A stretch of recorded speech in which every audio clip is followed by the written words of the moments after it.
सितंबर का महीना आधा बीत चुका है, लेकिन स्टूडेंट्स के दाखिले की दौड़ लगातार जारी है। अभी हाल ही फिलहाल जेई मेंस और नीट परीक्षाओं के रिजल्ट डिक्लेयर किए गए हैं, जिसमें अब दाखिले शुरू किए जाएंगे। लेकिन एक और परीक्षा CUET का रिजल्ट अभी तक नहीं आया है, जिससे अंडर ग्रेजुएट कोर्स में एडमिशन के लिए छात्रों का इंतजार बना हुआ है। कुछ कॉलेजों के प्रतियोगी परीक्षाओं के रिजल्ट जारी किए गए हैं, जिसमें दाखिला शुरू हो गया है। ऐसा ही एक कॉलेज लखनऊ का है, नेशनल PG कॉलेज, जिसमें आज दाखिले के लिए काउंसलिंग चल रही थी और इस काउंसलिंग का जायजा यूपी न्यूज़ ने लिया। यूपी न्यूज़ ने नेशनल PG कॉलेज के प्रिंसिपल देवेंद्र कुमार सिंह से भी व्यापक बातचीत की। क्या नाम है आपका? मेरा नाम आशीष कुमार दीक्षित है। मैं द हिमालयन महाविद्यालय से हूँ और यहाँ पर आप देख ही रहे होंगे नेशनल PG कॉलेज में काउंसलिंग चल रही है और इस काउंसलिंग में ही बहुत से कॉलेजेस ने पार्टिसिपेशन किया है। और मैं एक चीज़ ये बताना चाहता हूँ, जो भी कोर्सेज़ इस काउंसलिंग के अंतर्गत आते हैं वो बहुत ही रोज़गार परक हैं और कम समय में बच्चों को बेहतर अपॉर्चुनिटीज़ प्रोवाइड करने वाले हैं। बहुत सारे कोर्सेज़ हैं, BBA हैं और भी BBA टूरिज़्म है, BBA MS है, BJMC है। इन सारे कोर्सेज़ की काउंसलिंग चल रही है। हमारे यहाँ भी एक कोर्स चलता है BBA, जो कि 3 साल का कोर्स है और इस 3 साल के कोर्स में बच्चे को ना केवल पढ़ाई अपितु पढ़ाई को लेकर के जो भी इंडस्ट्री रेडी किया जाता है, बच्चे को पढ़ाई के साथ साथ बहुत सारी ट्रेनिंग्स दी जाती हैं। ट्रेनिंग के साथ साथ इंटर्नशिप कराई जाती हैं, सेमिनार्स होते हैं, प्रोजेक्ट्स होते हैं, जिनकी सहायता से बच्चा ऑटोमेटिकली 3 साल में अपने आप को एक इंडस्ट्री रेडी, एक कमर्शियल पैकेज में कन्वर्ट कर दिया जाता है। नमस्कार दोस्तों, मैं हूं अनूप श्रीवास्तव और आप देख रहे हैं यूपी न्यूज़। दोस्तों, आज बात करते हैं शिक्षा की, एजुकेशन की, एंट्रेंस की, एग्ज़ाम की और एडमिशन की। तो जहां तक एडमिशन का सवाल है और एग्ज़ाम का सवाल है, तो इस वक्त हम लखनऊ में हैं, नेशनल PG कॉलेज में है और लखनऊ का ये बहुत ही रेपुटेड कॉलेज है, खासकर कॉमर्स सब्जेक्ट के लिए। और इस वक्त हमारे साथ इस कॉलेज के प्रिंसिपल देवेंद्र कुमार सिंह साहब मौजूद हैं। आपको बहुत बहुत स्वागत है सर यूपी न्यूज़ में। धन्यवाद सर, आपके यहाँ मैंने आया तो देखा बड़ी भीड़ है बच्चों की, अभिभावकों की। क्या चल रहा है अभी कॉलेज में? अभी अंडर ग्रेजुएट जो भी हमारे कॉलेज के प्रोग्राम है, उनका एडमिशन प्रोसेस चल रहा है, उनकी काउंसलिंग हो रही है। आज BBA में एडमिशन के लिए स्टूडेंट्स की काउंसलिंग का शेड्यूल है। तो सर, इसका एंट्रेंस एग्ज़ाम हुआ है और इसमें कितने बच्चों ने शिरकत किया और कितनी सीट कैपेसिटी है आपके कॉलेज की और क्या क्राइटेरिया है एडमिशन का? विभिन्न प्रोग्राम में, अंडर ग्रेजुएशन के विभिन्न प्रोग्राम में लगभग 10,000 स्टूडेंट्स ने एप्लीकेशन दी थी और उनका एंट्रेंस विभिन्न तिथियों में आयोजित किया गया। जुलाई के लास्ट में, सितंबर के लास्ट में, अगस्त के लास्ट में उनको विभिन्न 21, 22 और 25 की तिथियों में हम लोगों ने अपने एडमिशन के लिए एंट्रेंस एग्ज़ाम आयोजित किए, जिसमें लगभग 10,000 अभ्यर्थी भाग लिए थे। हमारी सीट के अकॉर्डिंग मैंने रिजल्ट इनको तीसरे दिन ही घोषित कर दिया और 1 सितंबर से पहले BA का, फिर BCom का, फिर BSc के और अब लुआकमेट के थ्रू प्रोफेशनल कोर्सेज के काउंसलिंग प्रारंभ हुई, जिसमें कल BCom ऑनर्स के थे एडमिशन हुए और BJMC के हुए और आज BBA का एडमिशन हो रहा है। लगभग एक सीट पर 8 से 10 एप्लीकेशन हमारे पास आई थी। जितने हमारी जो सीट है उसमें मेरिट के अनुसार, जो एंट्रेंस के मेरिट के अनुसार हम लोगों उन बच्चों को कॉल किया। काउंसलिंग हो रही है और हमसे जुड़े हुए लगभग 12 कॉलेज और थे, उनके भी विभिन्न पाठ्यक्रमों के लिए एडमिशन यहाँ से हो रहे हैं, जो जिनके साथ हमारे साथ जुड़े हुए थे, जैसे BCA, BBA, BCom honours, BCom और जर्नलिज्म के पाठ्यक्रमों का एडमिशन हमारे माध्यम से उन कॉलेजों में भी हो रहे हैं। आपके कॉलेज की बात करते हैं, नेशनल PG कॉलेज की बात करते हैं, तो कोई बच्चा जो है, खासकर अगर वो कॉमर्स के लिए आपका कॉलेज ज़्यादा फेमस है, तो कोई बच्चा अगर कॉमर्स पढ़ना चाहता है या BBA पढ़ना चाहता है, तो why national PG college, national PG college क्यों? सबसे बड़ी चीज़ ये है कि हम स्टूडेंट्स को प्रोफेशनली तैयार करते हैं। हमारे सारे क्लासेस समय पे होते हैं। उसके साथ साथ फाइनल ईयर के स्टूडेंट्स के लिए हम प्री प्लेसमेंट प्रोग्राम 7 डेज का आयोजित करते हैं, जिसमें बच्चों को रिज्यूमे से लेकर के उनके पर्सनालिटी ग्रूमिंग तक के बारे में बताया जाता है। क्योंकि यदि हम प्रोफेशनल कोर्स आयोजित करते हैं तो बच्चे की पहली ये रिक्वायरमेंट होती है कि ग्रेजुएशन के बाद हमें किसी अच्छी कंपनी में प्लेसमेंट मिले। उसके लिए बच्चों की तैयारी ज़रूरी है, वो तैयारी यहाँ पे कराई जाती है। बहुत से ऐसे वैल्यू एडेड कोर्सेस यहाँ पे चल रहे हैं जिनके माध्यम से स्टूडेंट्स अपने स्किल को निखारता है, स्किल को मेंटेन करता है, जिससे ग्रेजुएशन के दौरान ही वो अपना चाहे टैली हो, चाहे कंप्यूटर एप्लीकेशन से संबंधित प्रोग्राम हो, चाहे वो एनिमेशन से रिलेटेड प्रोग्राम हो या सॉफ्टवेयर डिजाइनिंग से रिलेटेड प्रोग्राम हो, उनके सर्टिफिकेट कोर्स के माध्यम से बच्चे अपने पढ़ाई के साथ साथ साइमल्टेनियसली दोनों चीज़ों का अध्ययन करते हैं। ओवरऑल आप उनका जो व्यक्तित्व है उसके ग्रूमिंग का काम करते हैं। साथ में हम बहुत से काउंसलिंग सेशन भी आयोजित करते हैं। इसके साथ साथ हम ऐसे बहुत से लेक्चर्स भी उनको आयोजित कराते हैं, विभिन्न सेमिनार, वर्कशॉप, सिंपोजियम के माध्यम से, कि बच्चे में एक प्रोफेशनल एटीट्यूड का विकास हो सके। सर, ये अगला सवाल मैं आपसे जो पूछना चाहूँगा, क्योंकि मैं पिछले 15 साल से लखनऊ में हूँ, 17 साल से, और आपके कॉलेज में कई बार इसके पहले भी आ चुका हूँ जब दूसरे प्रिंसिपल साहब हुआ करते थे। तो जहाँ तक मुझे याद है, आज से 4-5 साल या 6 साल पहले तक आपके कॉलेज की रैंक बहुत अच्छी हुआ करती थी, लेकिन अभी भी जो नैक के द्वारा जो रैंक जारी की गई है उसमें आपकी रैंक डाउन हो गई है। मेरे ख्याल से B+ शायद आपको मिला है। ऐसा क्यों हुआ? अमूमन जो नैक का एक्रीडिटेशन होता है, ये पिछले 5 ईयर के जो आपके कॉलेज के क्रियाकलाप हैं उनके विभिन्न क्राइटेरियन हैं, लगभग 7 क्राइटेरिया है। उसके आधार पर उनका असेसमेंट किया जाता है। 2016 से लेकर के 16-17 एकेडमिक सेशन से लेकर के 2020-21 एकेडमिक सेशन तक का असेसमेंट नैक एक्रीडिटेशन के माध्यम से इस सेशन में हुआ। चूँकि पिछले 5 सालों में बीच में कोरोना एक रूप में आया, और साथ में कुछ ऐसी चीज़ें थीं, चूँकि अब जो एक्रीडिटेशन हो रहा है वो 70-30 के पैरामीटर पे हो रहा है। 70% जो हमारा एक्रीडिटेशन है वो SSR रिपोर्ट पर बेस्ड है, 30% हमारी पीयर टीम विजिट पर है। पीयर टीम विजिट जो आई उसने हमें 4 का जो CGPA है, 4 में 3.71 के लगभग हमें जज करके दिया। हमारी तैयारी से, हमारी सारी चीज़ों से वो बहुत अच्छे थे। जो हमारा 70% का SSR रिपोर्ट होता है उसमें हम 4 क्राइटेरियन में 4 जो CGPA है उसमें हम लगभग 2.51 ही रह गए।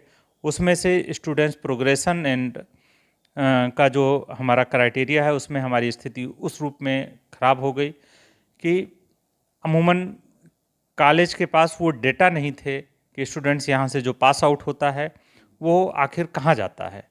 ग्रेजुएशन करने के बाद वो पोस्ट ग्रेजुएशन यदि यहाँ से कर रहा है तो हमारे पास है, लेकिन बाहर कहीं चला गया, किसी कंपनी में चला गया, क्या हो गया, तो अमूमन उसके टच में हमारा संस्थान नहीं था या उससे रिलेटेड हमारे पास डेटा नहीं थे, जिससे हम ये बताने की स्थिति में नहीं थे कि बच्चे क्या कर रहे हैं। और उसमें लगभग हम जो एक उनका क्वांटिटेटिव जो मैट्रिक्स था उसमें हम उस डेटा को दे ही नहीं पाए। उसके साथ साथ बहुत से ऐसे हमारे एल्मुनाई हैं जो विभिन्न पोजीशन पर हैं, लेकिन उनके साथ भी टच हमारा ना होने के कारण एल्मुनाई की जो वीकनेस रही उनको डाटा को देने में, उससे भी हमारे पास कई बिंदुओं पर कमी रह गई, जिसके कारण से हमारी ग्रेडिंग थोड़ी सी डाउन हुई। साथ में जैसे रिसर्च पर बहुत फोकस करने की बात कही गई, चूँकि यहाँ पर बहुत से PhD लखनऊ यूनिवर्सिटी द्वारा अनुदानित महाविद्यालयों में दिए ही नहीं जाते थे। अब इधर शुरुआत हुई है PhD एनरोल करने की, तो हम अपने कॉलेज में भी PhD एनरोलमेंट की प्रोसेस कर रहे हैं। तो रिसर्च ना कराने के कारण, टीचर उतना रिसर्च सेंट्रिक ना होने के कारण हमारे बहुत से पॉइंट कम रह गए। तो 2 चीज़ें मेन रही, एक आपका डाटाबेस नहीं तैयार है कि आपके स्टूडेंट जो है वो कहाँ गए, कहाँ प्लेसमेंट हुआ या फर्दर उन्होंने स्टडी किया, और दूसरा रिसर्च का। हालांकि रिसर्च पे मोदी जी भी आजकल काफ़ी फोकस कर रहे हैं, तो उम्मीद की जाती है कि अब आपके कॉलेज में जो है रिसर्च शुरू हो जाए। हाँ, तो सर ये बताइए कि आपके यहाँ जो PG कोर्सेज हैं उसकी क्या क्या हैं और उसमें क्या क्या चीज़ें? हमारे यहाँ MCOM का पोस्ट ग्रेजुएशन प्रोग्राम चलता है, बहुत अच्छे से चलता है, हमारे एडमिशन तुरंत हो जाते हैं। हमारे यहाँ MA में जाग्राफी पोस्ट ग्रेजुएशन में चल रहा है। जाग्राफी हमारे यहाँ बहुत अच्छा डिपार्टमेंट है और जाग्राफी में रिसर्च स्टूडेंट्स भी 6 रिसर्च स्टूडेंट जो जाग्राफी डिपार्टमेंट से निकले हैं, उसमें से 4 तो असिस्टेंट प्रोफेसर के रूप में विभिन्न संस्थाओं में सेवा दे रहे हैं, 2 अन्य भी कहीं जॉब कर रहे हैं, अच्छी पोजीशन पे हैं। तो ये 2 पोस्ट ग्रेजुएशन प्रोग्राम हमारे यहाँ बहुत अच्छे से चल रहे हैं। उसके अलावा हमारे यहाँ इंग्लिश में पोस्ट ग्रेजुएशन प्रोग्राम चल रहा है, पॉलिटिकल साइंस में चल रहा है, इकोनॉमिक्स में चलता है, एंथ्रोपोलॉजी में चलता है और साइको में चलता है। हमारा साइको डिपार्टमेंट भी बहुत अच्छे से पोस्ट ग्रेजुएशन के क्षेत्र में अपना नाम रखता है और हमने उसमें काउंसलिंग सेंटर भी एक खोल रखा है, जिसमें हम अपने स्टूडेंट्स के साथ साथ अन्य बहुत से लोगों को काउंसलिंग प्रोवाइड कराते हैं विभिन्न तरह की प्रॉब्लम को लेकर के। हमारे यहाँ यमवाक के रूप में 2 पोस्ट ग्रेजुएशन प्रोग्राम चलते हैं, एक बैंकिंग एंड फाइनेंस में और दूसरा सॉफ्टवेयर डेवलपमेंट में। और ये दोनों प्रोग्राम भी यूजीसी के माध्यम से जब वोकेशनल स्टार्ट हुआ था उस समय से अब कॉलेज स्वतः उन प्रोग्राम को रन करा रहा है। तो आपका कॉलेज तो बेसिकली कॉमर्स के लिए या बीबीए के लिए बहुत फेमस है, तो व्हाई नॉट एमबीए? आपके कॉलेज में एमबीए क्यों नहीं है और क्या इसके लिए कोई प्लानिंग हो रही है? एमबीए के लिए मैं प्रयास कर रहा हूँ और लखनऊ यूनिवर्सिटी के माध्यम से एमबीए प्रोग्राम के लिए डिमांड गई, लेकिन कई बार गई, लेकिन वो अभी एमबीए कॉलेजों को दिया नहीं जा रहा है, इसलिए हमें एमबीए प्रोग्राम नहीं मिल पाया।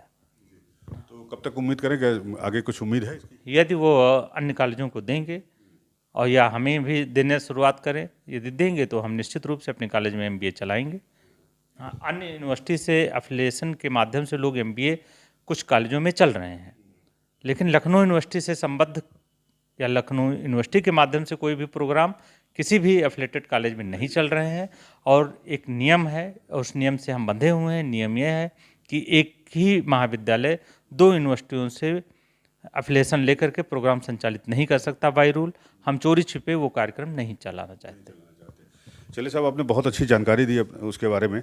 एक सवाल और है, इससे उभर कर आया है कि बहुत सारे बच्चे बाहर बैठे हैं, मैंने देखा भारत में, तो आपके यहाँ सीट तो लिमिटेड है, तो जो बच्चे बेचारे जो नहीं आ पाएंगे मेरिट में, वो क्या करेंगे? निराश नहीं होंगे वो?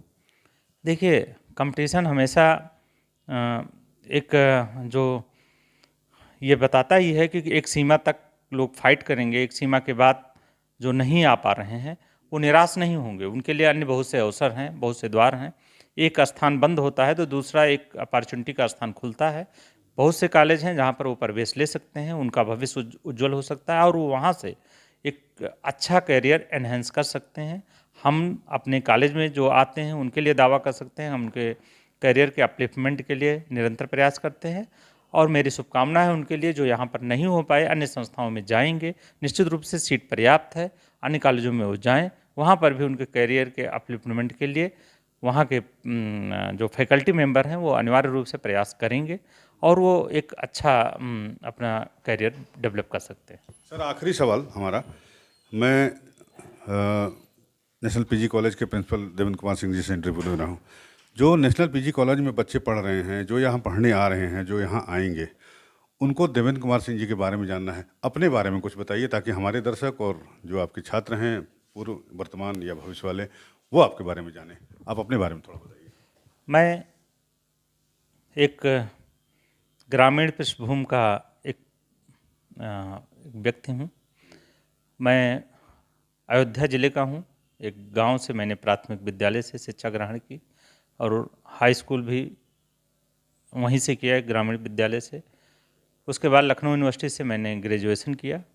पोस्ट ग्रेजुएशन मैंने लखनऊ विश्वविद्यालय से किया और पीएचडी भी मैं लखनऊ विश्वविद्यालय का हूँ।